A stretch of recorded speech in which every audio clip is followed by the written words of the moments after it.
श्री राम जय जय राम, श्री राम जय राम, श्री राम जय राम, श्री राम जय जय राम, श्री राम जय राम। ओम श्री गणेशाय नमः, ओम श्री गुरुवे नमः, ओम श्री सीतारामचंद्राभ्याम नमः, ओम महामहेश्वराभ्याम नमः, ओम श्री एकादशी दक्षेश्वर धाम सरकार श्री हनुमते नमः। शांताकारं भुजगशयनं पद्मनाभं सुरेशं विश्वाधारं गगनसदृशं मेघवर्णं शुभांगं लक्ष्मीकान्तं कमलनयनं योगिभिर्ध्यानगम्यं वन्दे विष्णुं भवभयहरं सर्वलोकैकनाथं। यं ब्रह्मा वरुणेन्द्ररुद्रमरुतः स्तुन्वन्तो दिव्यैस्तवै वेदैः साङ्गपदक्रमोपनिषदैर्गायन्ति यं सामगा ध्यानावस्थितद्गतेन मनसा पश्यन्ति यं योगिनो यस्यान्तं न विदुषुरासुरगणा देवाय तस्मै नमः। नीलाम्बुजश्यामलकोमलाङ्गं सीतासमारोपितवामभागं पाणौ महासायकचारुचापं नमामि रामं रघुवंशनाथं। लोकाभिरामं रणरङ्गधीरं राजीवनेत्रं रघुवंशनाथं। कारुण्यरूपं करुणाकरं तं श्रीरामचन्द्रं शरणं प्रपद्ये। आपदां अपहर्तारं दातारं सर्वसम्पदां लोकाभिरामं श्रीरामं भूयो भूयो नमाम्यहम्। वंशी विभूषितकरान् नवनीरदाभात् पीताम्बरादरुणबिम्बफलाधरोष्ठात् पूर्णेन्दुसुन्दरमुखात् अरविन्दनेत्रात् कृष्णात् परं किमपि तत्त्वमहं न जाने। भवानी शङ्करो वन्दे श्रद्धा विश्वासरूपिणो याभ्यां विना न पश्यन्ति सिद्धा स्वान्तस्तमीश्वरं। मनोजवं मारुततुल्यवेगं जितेन्द्रियं बुद्धिमतां वरिष्ठं वातात्मजं वानरयूथमुख्यं श्रीरामदूतं शरणं प्रपद्ये। मूकं करोति वाचालं पङ्गुं लङ्घयते गिरिं यत्कृपातमहं वन्दे परमानन्दमाधवम्। गुरुर्ब्रह्मा गुरुर्विष्णु गुरुर्देवो महेश्वरः गुरुसाक्षात् परब्रह्म तस्मै श्रीगुरुवे नमः। अज्ञानान्धकारस्य ज्ञानाञ्जनशलाकया चक्षुरुन्मीलितं येन तस्मै श्रीगुरुवे नमः। श्री राम जय जय राम, श्री राम जय राम। सत्संग के क्रम में आज श्रीमद् भगवद गीता के अध्याय 10 से 40वें अध्याय से आगे कथन व्याख्यान कथन श्रवण किया जा रहा है। इसमें भगवान जो है अपनी विभूति एवं योग के विषय में बता रहे हैं। अब भगवान अपनी जो दिव्य विभूतियों हैं का कथन किया है, उस अपने कथन का भगवान यहाँ उपसंहार कर रहे हैं। भगवान कहते हैं नान्तो अस्ति मम दिव्यानां विभूतीनां परन्तप एष तु देशतः प्रोक्तो विभूतेर्विस्तरो मया। भगवान कहते हैं हे परंतप अर्जुन, मेरी दिव्य विभूतियों का अंत नहीं है। मैंने जो है तुम्हारे सामने अपनी विभूतियों का जो विस्तार कहा है वह तो केवल संक्षेप में कहा है। हाँ, वो केवल संक्षेप से है। मम दिव्या नाम विभूति नाम। अर्जुन ने पहले प्रार्थना के रूप में पूछा था कि वक्तुम अर्हस्य शेषेण दिव्या ह्यात्म विभूतया। तब भगवान ने विभूतियों का वर्णन आरंभ करते हुए कहा कि हंत ते कथिष्यामि दिव्या ह्यात्म विभूतया। और यहाँ उसका उपसंहार करते हुए भगवान कहते हैं नान्तो अस्ति मम दिव्या नाम विभूति नाम परंतप। तो मम दिव्या नाम विभूति नाम, दिव्य शब्द जो है वो अलौकिकता और विलक्षणता का द्योतक है। दिव्य शब्द से हम का अलौकिकता और विलक्षणता प्रकट होती है भगवान की, या दिखाता है। हाँ, तो साधक का मन जहाँ चला जाता है वहीं भगवान का चिंतन करने से या दिव्यता जो है वो वहीं प्रकट हो जाएगी। हाँ, क्योंकि भगवान के समान जो है दिव्य कोई है ही नहीं। हाँ, तो भगवान से अधिक होने का सवाल ही नहीं है, भगवान के समान भी कोई दिव्य नहीं है। हाँ, तो देवता जो है जो दिव्य कहे जाते हैं वे भी नित्य ही भगवान के दर्शन की इच्छा रखते हैं। नित्यम दर्शन कांक्षिणः, गीता के अध्याय 11 के 52वें श्लोक में है, नित्यम दर्शन कांक्षिणः। तो इससे यह सिद्ध होता है कि दिव्यादि दिव्य तो एक भगवान ही हैं। इसलिए जो है भगवान की जितनी भी विभूतियां हैं वो तत्व से वे सभी दिव्य हैं, परंतु जो है साधक के सामने जो है उन विभूतियों की दिव्यता तभी प्रकट होती है, कब? जब उसका उद्देश्य केवल एक भगवत प्राप्ति का ही होता है। जब भगवत प्राप्ति का उद्देश्य होगा तब उन विभूतियों की दिव्यता जो है वो साधक के सामने प्रकट हो जाती है। और जब उद्देश्य और भगवत तत्व जानने के लिए राग द्वेष से रहित होकर के उन विभूतियों में केवल भगवान का ही चिंतन करता है। भक्त जो है साधक केवल भगवान का ही चिंतन करता है राग द्वेष से रहित होकर के। तब जब एक साधक का एकमात्र उपदेश भगवत प्राप्त हो जाता है तो सभी दिव्य विभूतियाँ भक्त के सामने, साधक के सामने प्रकट हो जाती हैं। नान्तो अस्ति, भगवान की दिव्य विभूतियों का अंत नहीं है।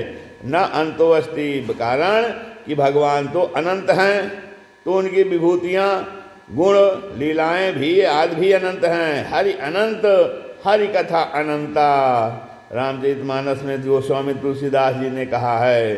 हाँ, तो इसलिए भगवान ने विभूतियों के उपक्रम में और उपसंहार में दोनों ही जगह कहा है कि मेरी विभूतियों के विस्तार का अंत नहीं है। श्रीमद् भागवत में भगवान ने अपनी विभूतियों के विषय में कहा है कि मेरे द्वारा परमाणुओं की संख्या समय से गिनी जा सकती है, पर करोड़ों ब्रह्मांडों को रचने वाली मेरी विभूतियों का अंत नहीं पाया जा सकता है।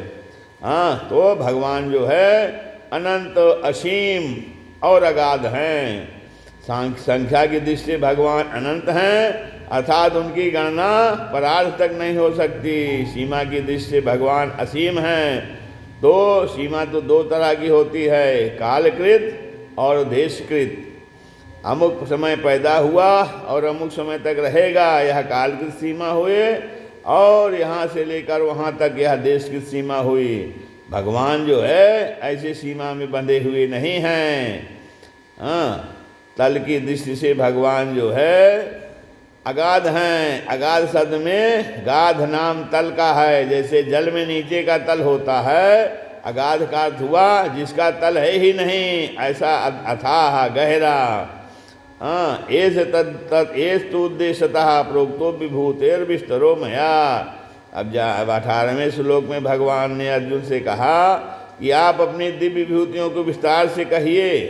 तो उत्तर में भगवान ने कहा कि मेरी विभूतियों के विस्तार का अंत नहीं है।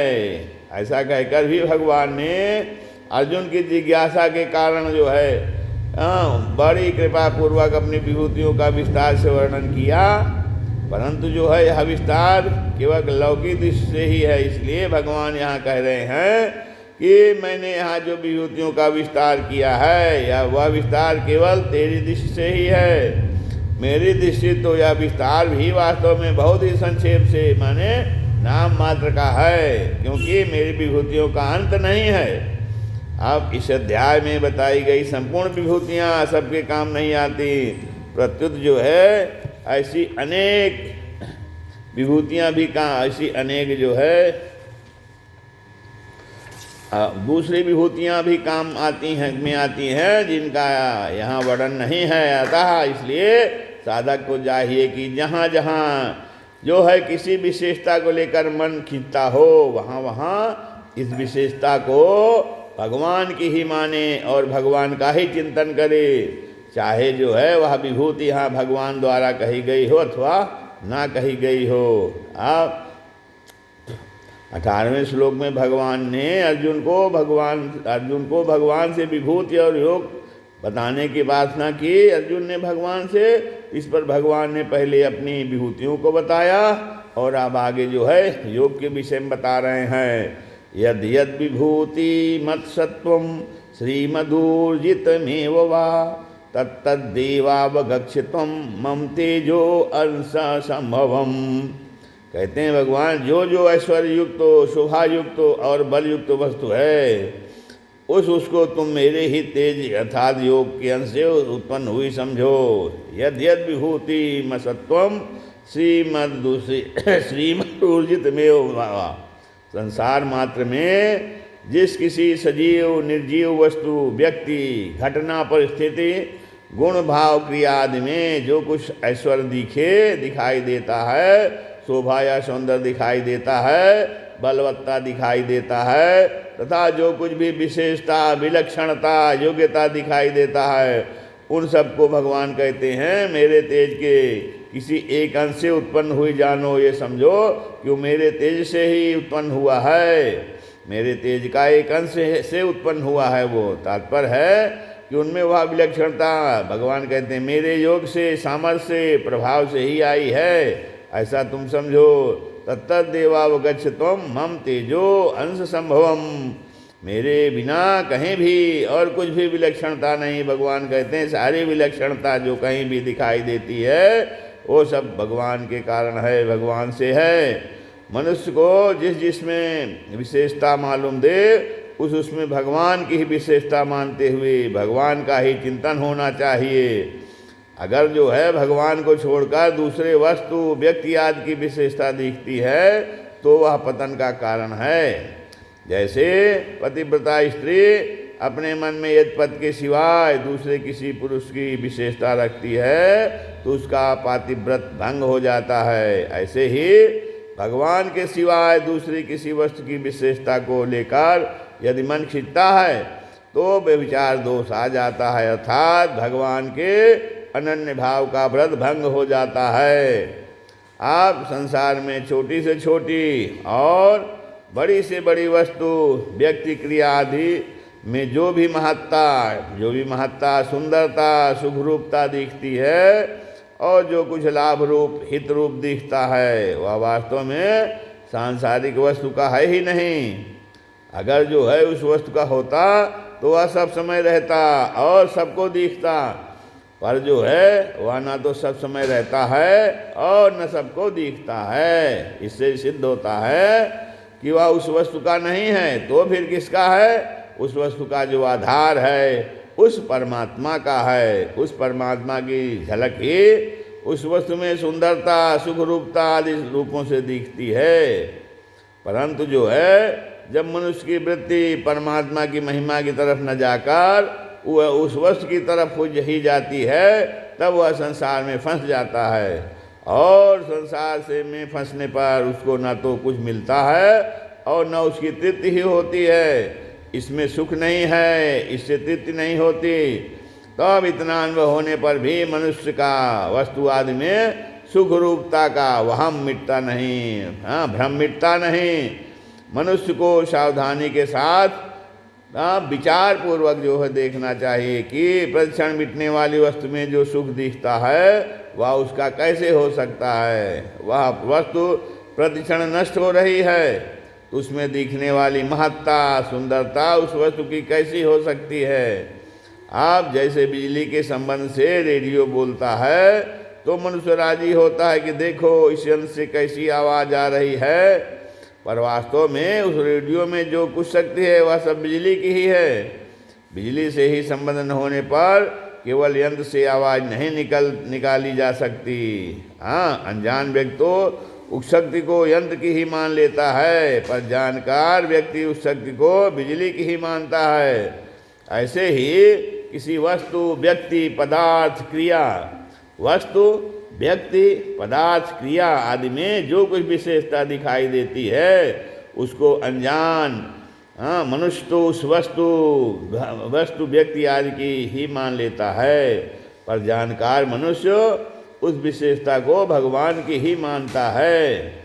अब इस अध्याय के 8वें श्लोक में भगवान ने कहा कि सब मेरे से ही पैदा होते हैं और सब मेरी ही शक्ति है।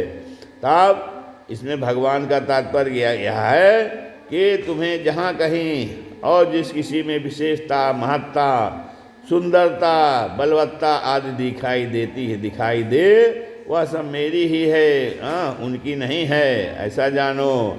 एक वेश्या बड़े सुंदर स्वरों में गाना गा रही थी, तो उसको सुनकर एक संत मस्त हो गए कि देखो ठाकुर जी ने कैसा कंठ दिया है, कितनी सुंदर आवाज दी है। तो संत की दृष्टि वेश्या पर नहीं गई, प्रत्युत भगवान पर गई कि इसके कंठ में जो आकर्षण है, मिठास है, वह भगवान की है। ऐसे ही कोई फूल दिखे तो राजी हो जाए कि वाह वाह, भगवान को इसमें कैसी सुंदरता भरी है, भगवान ने इसमें कैसी सुंदरता भरी है। कोई किसी को बढ़िया पढ़ा रहा है तो बढ़िया पढ़ाने की शक्ति भगवान की है, पढ़ाने वाले की नहीं। देवताओं को बृहस्पति प्रिय लगते हैं, रघुवंशियों को वशिष्ठ जी प्रिय लगते हैं। किसी को सिंह में विशेषता दिखती है, किसी को रुपए बहुत प्यारे लगते हैं। तो उनमें जिस शक्ति, महत्ता, विशेषता आदि को लेकर आकर्षण, प्रियता, खिंचाव हो रहा है, तो वह शक्ति, महत्ता और आदि जो है वो भगवान की ही है, उनकी अपनी नहीं। इस तरह जो है जिस किसी में जहाँ कहीं विशेषता दिखे वह भगवान की ही दिखनी चाहिए। इसलिए भगवान ने अनेक तरह की विभूतियाँ बताई हैं। इसका तात्पर्य है कि उन विभूतियों में श्रद्धा, रुचि के भेद से आकर्षण हर एक का अलग अलग होगा। एक समान सबको विभूतियाँ अच्छी नहीं लगेंगी, पर उन सब में शक्ति भगवान की ही है। यद्यपि जिस किसी में जो भी विशेषता है वह परमात्मा की है, तथापि जिनसे हमें लाभ हुआ है अथवा हो रहा है उनके हम जरूर कृतज्ञ बने, उनकी सेवा करें, परंतु उनकी व्यक्तिगत विशेषता मानकर वहाँ फंस न जाएं, यह सावधानी रखना है। अब इसमें विशेष बात है, भगवान ने यह 20वें श्लोक से लेकर 39वें श्लोक तक जितनी विभूतियाँ कही हैं उनमें प्रायः अग्नि, अस्मि माने मैं हूँ का पद का प्रयोग किया है। केवल 3 जगह विधि तथा जो है अवगक्ष पद का प्रयोग करके जानने की बात कही है। अस्मि माने मैं हूँ पद का प्रयोग करने का तात्पर्य विभूतियों के मूल तत्व का लक्ष्य कराने में है कि इन सब विभूतियों के मूल में मैं ही हूँ। कारण कि अर्जुन ने पूछा था कि मैं आपको कैसे जानूं, तो भगवान ने अस्मि का प्रयोग करके सब विभूतियों में अपने को जानने की बात कही। 2 जगह विधि पद का प्रयोग करके करने का तात्पर्य मनुष्य को सावधान, साचे सावधान सचेत करने में, कराने में है। मनुष्य 2 के द्वारा सावचेत होता है, ज्ञान के द्वारा और शासन के द्वारा। ज्ञान गुरु के द्वारा प्राप्त होता है और शासन स्वयं राजा करता है। आगे भगवान जो है गुरु बृहस्पति का वर्णन किए हैं, वहाँ विधि कहने का तात्पर्य है तुम लोग गुरु के द्वारा मेरी विभूतियों के तत्व को ठीक तरह से समझो। विभूतियों के तत्व को समझने का फल है कि मेरे में दृढ़ भक्ति होना।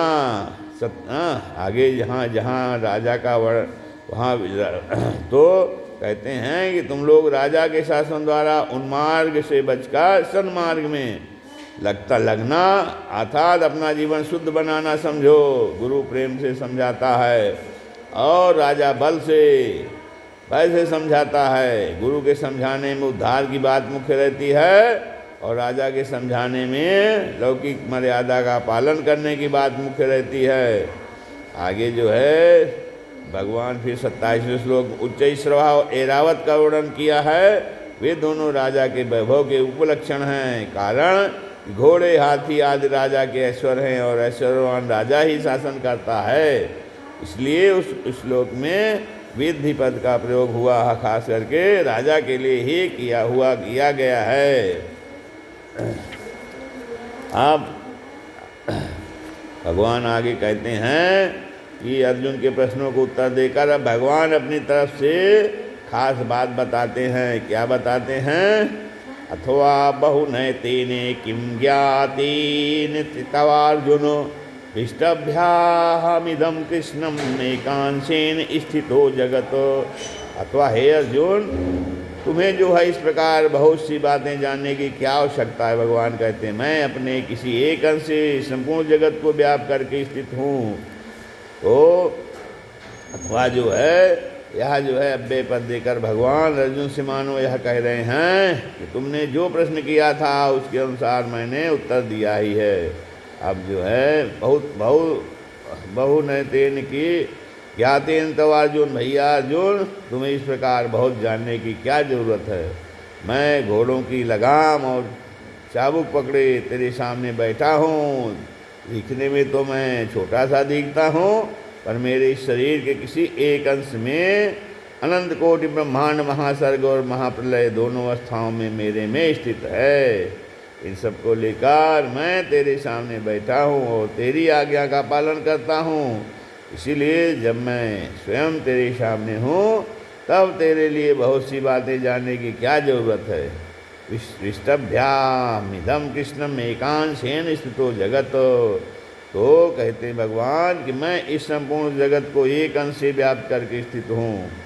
यह कहने का तात्पर्य है कि भगवान के किसी भी अंश में अनंत सृष्टियाँ विद्यमान हैं। रोम रोम प्रति लागे कोटि कोटि ब्रह्मांड, परंतु उन भी सृष्टियों से भगवान का कोई अंश भाग रुका नहीं है। अर्थात भगवान किसी अंश में उन सब सृष्टियों के रहने पर भी वहाँ खाली जगह पड़ी है। जैसे प्रकृति का बहुत क्षुद्र अंश हमारी बुद्धि है। बुद्धि में कई भाषाओं का, कई लिपियों का, कई कलाओं का ज्ञान होने पर भी हम ऐसा नहीं कह सकते कि हमारी बुद्धि अनेक भाषाओं आदि के ज्ञान से भर गई है। अतः अब दूसरी भाषा लिपि जानने के लिए जगह नहीं रही। तात्पर्य है कि बुद्धि में अनेक भाषाओं आदि का ज्ञान होने पर भी बुद्धि में जगह खाली ही रहती है, और कितनी ही भाषाएं आदि सीखने पर भी बुद्धि भर नहीं सकती। इस प्रकार जब प्रकृति का छोटा अंश बुद्धि भी अनेक भाषाओं आदि के ज्ञान से नहीं भरती, तो फिर प्रकृति से अतीत, अनंत, असीम और अगाध भगवान का कोई अंश अनंत सृष्टियों से कैसे भर सकता है? वह तो बुद्धि की अपेक्षा भी विशेष रूप से खाली रहता है। श्री ओम तत्सद। श्रीमद्भगवद्गीता निकट ब्रह्म विद्यायाम योग शास्त्रे श्री कृष्ण अर्जुन संवादे वियुक्त योगो नाम 10वां अध्याय। श्री राम जय राम जय जय राम, श्री राम जय राम जय।